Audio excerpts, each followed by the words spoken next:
Mas dumarami raw ang mga stray bullets sa sentro ng bakbakan sa Marawi City dahil sa pinatinding depensa ng mga teroristang Multi-ISIS.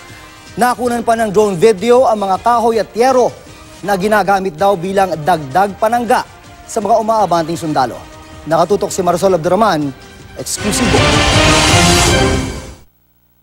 Kitang-kita pa ang usok sa videong ito na mula sa airstrike na ilulunsad ng militar sa sentro ng bakbakan sa Marawi City.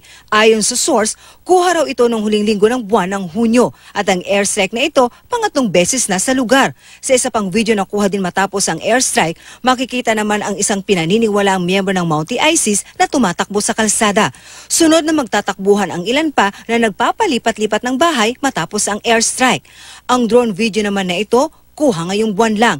Kita ang isang itim na van na huminto sa sentro ng Marawi na hawak pa ng Multi-ISIS group hanggang ngayon.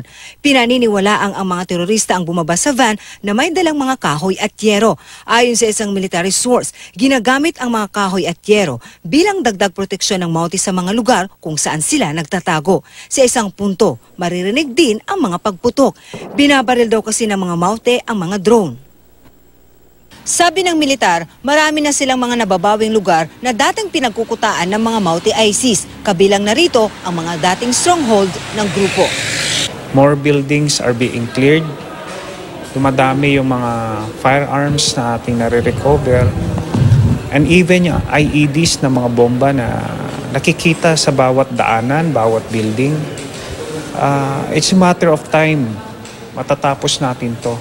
At habang papalapit na raw ang tropa ng gobyerno para mabawi ang iilang lugar na hawak ng mga bandido, lalo raw lumalakas ang depensa ng mga kalaban, kaya lalong dumarami ang mga stray bullet. Even in the capital, nararamdaman natin dahil nga yung intense firefight. Kaya sinasabi natin sa mga tao rito and also the media to pumunta sa isang ligtas na lugar. Mula rito sa Marawi, Marisol Abdurrahman, nakatutok 24 oras.